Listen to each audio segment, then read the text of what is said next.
Hello dear students, Hindi सुलभ भारती कक्षा 7वीं इस पाठ्य पुस्तक में पृष्ठ क्रमांक 28 पर बेटी युग यह कविता है जिसके कवि है आनंद विश्वास। बड़ी ही अर्थपूर्ण और सुंदर कविता है ये। इस कविता के अंतर्गत जो भी प्रश्न पूछे गए हैं उनके उत्तर आज के वीडियो में हम जानेंगे। पहला प्रश्न है यहाँ पर अध्ययन कौशल में पूछा गया है, अपने विद्यालय के 5वीं से 8वीं तक की कक्षाओं में पढ़ रहे छात्र और छात्राओं की संख्या संयुक्त स्तंभालेख द्वारा दर्शाओ। अब यहाँ पर संयुक्त स्तंभालेख का क्या अर्थ है? इसका अर्थ है जॉइंट बार ग्राफ। हमने मैथ्स में किया है ना जॉइंट बार ग्राफ ड्रॉ, उसी प्रकार हमें यहाँ पर जॉइंट बार ग्राफ ड्रॉ करना है। लेकिन क्या डाटा है? तो यहाँ पर दिया है विद्यालय के अपने अपने विद्यालय के 5वीं से 8वीं तक की कक्षाओं में पढ़ रहे छात्र अर्थात बॉयज और गर्ल्स की जो संख्या है उस पर आधारित हमें जॉइंट बार ग्राफ ड्रॉ करना है। तो चलिए जॉइंट बार ग्राफ ड्रॉ कर लेते हैं। अब इस प्रश्न का हर एक विद्यार्थी का उत्तर अलग अलग हो सकता है। ये देखिए इस प्रकार आप लोग जॉइंट बार ग्राफ ड्रॉ कर सकते हैं। चलिए अगला प्रश्न देख लेते हैं। वाचन जगत से पुण्य श्लोक अहिल्याबाई होळकर के कार्य पढ़ो और प्रमुख मुद्दे बताओ। यहाँ पर ये अहिल्याबाई होळकर जी है, इनके कार्य हमें बताने हैं और प्रमुख मुद्दे बताने हैं। तो किस प्रकार इस प्रश्न का उत्तर लिख सकते हैं हम देखते हैं। अहिल्याबाई ने अपने राज्य की सीमाओं के बाहर भारत भर के प्रसिद्ध तीर्थों और स्थानों में मंदिर बनवाए, घाट बनवाए, कुओं और बावड़ियों का निर्माण किया, मार्ग बनवाए, काशी विश्वनाथ में शिवलिंग को स्थापित किया, भूखों के लिए अन्न क्षेत्र खोले, प्यासों के लिए प्याऊ बिठलाई, शास्त्रों के मनन चिंतन और प्रवचन हेतु मंदिरों में विद्वानों की नियुक्ति की। चलिए अगला प्रश्न देख लेते हैं। मैंने समझा इस कविता के अंतर्गत जो भी कवि कहना चाहते हैं उससे आपने क्या समझा, यह इस प्रश्न में पूछा गया है। तो चलिए उत्तर लिखते हैं। इस प्रकार कुछ हम इस प्रश्न का उत्तर लिखेंगे। मैंने समझा पाठ में बेटी युग के नए दौर की बात कही है, जिसमें वह चाहते हैं कि बेटा बेटी बराबर हो। बेटा शिक्षित होता है तो आधी शिक्षा होती है, परंतु जब बेटी शिक्षित होती है तब पूरी शिक्षा मिलती है। बेटियों का सम्मान करना ही पुण्य है। अगला प्रश्न देखते हैं। सुनो तो जरा, त्योहार मनाने के उद्देश्य की वैज्ञानिकता सुनो और सुनाओ। आपको यहाँ पर हम त्योहार क्यों मनाते हैं यह हमें सुनना है किसी से और औरों को सुनाना है, औरों को भी बताना है कि हम त्योहार क्यों मनाते हैं। तो चलिए उत्तर लिखते हैं इस प्रश्न का। भारतीय परंपराओं में ऋषि मुनियों एवं मनीषियों ने त्योहार मनाने का समय, ऋतुचक्र, भौगोलिक परिवर्तन और मनुष्य के शारीरिक परिवर्तन को ध्यान में रखकर किया है। जैसे मकर संक्रांति हम क्यों बनाते हैं? मकर संक्रांति पर्व 14 जनवरी से सूर्य उत्तरायण में प्रवेश करता है और भौगोलिक बदलाव के कारण शरीर के पाचन तंत्र पर भी उसका असर होता है। इसलिए सूर्य स्नान व खान पान पर संयम का महत्व है। होली के समय शरद ऋतु का समापन होता है और हमारे शरीर में अनेक हानिकारक बैक्टीरिया एवं वातावरण में कीड़े बढ़ जाते हैं। इसलिए होलिका दहन के माध्यम से कीड़ों को नष्ट किया जाता है। नवरात्रि में 9 दिन उपवास व फलाहार का महत्व है, क्योंकि इन दिनों वातावरण का कुप्रभाव हमारे पाचन तंत्र पर होता है। उपवास एवं फलाहार के माध्यम से हम पाचन तंत्र को प्रभावित होने से बचाते हैं। निश्चित ही त्योहार हमारे जीवन को हर्षोल्लास प्रदान करते हैं और वैज्ञानिक दृष्टिकोण से भी लाभदायक है। अगला प्रश्न देखते हैं। जरा सोचो, लिखो, तुम्हें रुपयों से भरा बटुआ मिल जाए तो क्या करोगे? यदि मुझे रुपयों से भरा बटुआ मिल जाए तो बटुए में कोई पहचान पत्र है क्या देखूंगा। अगर पहचान पत्र मिला तो मैं उसके मालिक को ढूंढने की कोशिश करूंगा। ऐसा नहीं हुआ तो सबसे पहले मैं आसपास के किसी बड़े व्यक्ति को इसके बारे में बताऊंगा। यदि कोई नहीं मिला तो मैं स्वयं उस बटुए को उठाकर वहां खड़े लोगों से पूछूंगा। उपस्थित लोगों में से किसी का बटुआ होगा तो उसे दे दूंगा। फिर भी अगर बटुए का सही मालिक नहीं मिला तो मैं उस बटुए को घर ले जाऊंगा और माता पिता को सारी घटना बताते हुए वह बटुआ पुलिस थाने में जमा करूंगा। अगला प्रश्न है स्वयं अध्ययन। स्त्री शिक्षा का इन पर क्या प्रभाव पड़ता है, लिखो। स्त्री शिक्षा का स्त्री पर स्वयं पर क्या प्रभाव पड़ता है, बाद में हमें बताना है। परिवार पर क्या प्रभाव पड़ता है, समाज पर क्या प्रभाव पड़ता है और अंत में हमें बताना है देश पर क्या प्रभाव पड़ता है। चलिए उत्तर लिखते हैं। स्वयं पर क्या प्रभाव पड़ता है स्त्री शिक्षा का। स्त्री अगर शिक्षित हो तो वह सही गलत में अंतर कर सकती है और स्वयं का विकास भी कर सकती है। परिवार पर क्या प्रभाव पड़ेगा।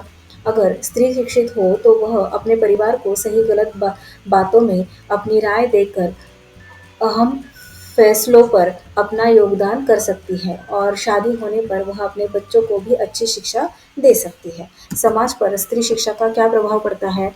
अगर हमारे समाज में स्त्री के पास शिक्षा हो तो वह डॉक्टर, इंजीनियर, शिक्षक और अन्य दूसरे पदों पर कार्यरत होकर समाज को आगे बढ़ाने में अपना योगदान कर सकती है। अब देखते हैं देश पर इसका क्या प्रभाव पड़ता है। जहाँ पर स्त्री शिक्षित होती है वहाँ का देश लगातार उन्नति की ओर बढ़ता है। अगला प्रश्न है विचार मंथन। बेटी बचाओ बेटी पढ़ाओ। बेटी बचाओ बेटी पढ़ाओ एक प्रसिद्ध नारा है। इसका उद्देश्य लड़कियों को सुरक्षित और शिक्षित करने का है। जब लड़कियां सुरक्षित होंगी, उन पर किसी भी तरह का जुल्म और अत्याचार नहीं होगा, तब वो समाज में निडर होकर रह पाएगी और उनके शिक्षित होने से संपूर्ण राष्ट्र भी शिक्षित हो पाएगा। कविता की पंक्तियाँ पूरी करो। अब यहाँ पर हमें कविता की पंक्तियाँ पूरी करनी है। क में दिया गया है बेटी युग में डैश डैश और अंत में दिया गया है गढ़ेंगे। तो चलिए कविता की पंक्तियाँ पूरी करते हैं।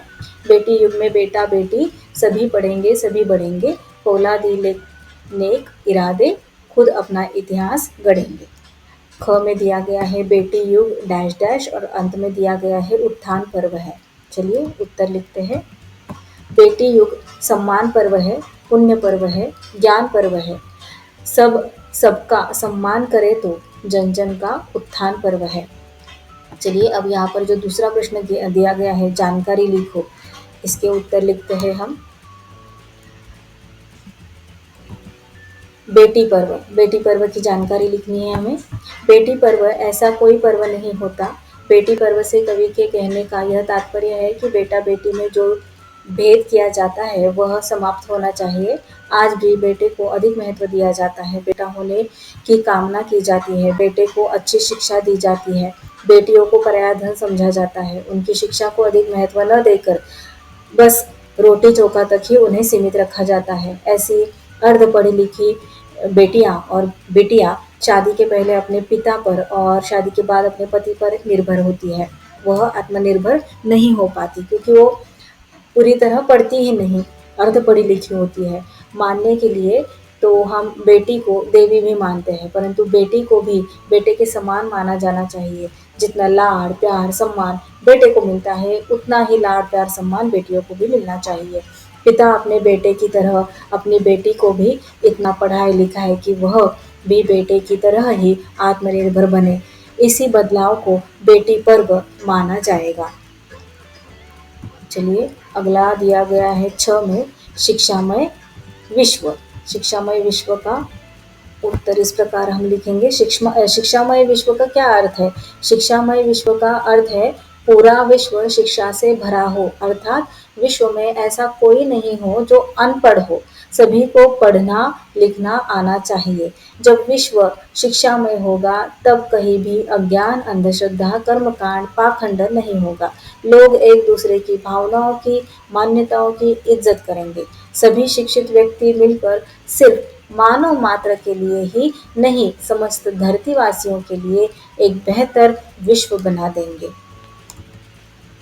अब यहाँ पर भाषा की ओर में दिया गया है निम्नलिखित शब्दों के युग्म शब्द बताओ और वाक्यों में उचित शब्द युग्म लिखो। यहाँ पर ये नीचे हमें क्या करना है, युग्म शब्द बताने हैं और ये जो नीचे वाक्य दिए गए हैं उनमें वह शब्द युग्म लिखने हैं। तो चलिए हम लिखते हैं यहाँ पर गांव गांव, इधर उधर, घूमना फिरना, धन दौलत, जान पहचान, कूड़ा कचरा, फल फूल, घर घर। अब इन्हीं शब्द युग्मों को हमें वाक्यों में भरना है। तो चलिए इस प्रकार हम भरेंगे। पहला वाक्य इन्होंने दिया हुआ है, धन दौलत, अथक परिश्रम से उसने धन दौलत कमाई। अब यहाँ पर क्या दिया है, सेहत के लिए डैश अच्छा होता है। कौन सा शब्द युग में यहाँ पर हम यूज करेंगे, यहाँ पर हम यूज करेंगे घूमना फिरना। सेहत के लिए घूमना फिरना अच्छा होता है। अगला आएगा घर घर, दिवाली में घर घर मिठाइयाँ बनती है। 4 नंबर में दिया है, अंतरजाल की सुविधा डैश में उपलब्ध है। अंतरजाल की सुविधा, अब यहाँ पर कौन से शब्द युग्म आएंगे, गांव गांव। अंतरजाल की सुविधा गांव गांव में उपलब्ध है। अगला आएगा फल फूल, बाजार से बहुत सारे फल फूल खरीद कर लाए। 6 में दिया गया है, बच्चों ने मैदान पर डैश इकट्ठा किया। क्या इकट्ठा किया, कूड़ा कचरा। यहाँ पर हम लिखेंगे बच्चों ने मैदान पर फैला कूड़ा कचरा इकट्ठा किया। अगला, समारोह में सभी डैश वालों को आमंत्रित किया। समारोह में सभी जान पहचान वालों को आमंत्रित किया। बगीचे में आते ही सभी बच्चे डैश दौड़ने लगे। क्या आएगा यहाँ पर, इधर उधर।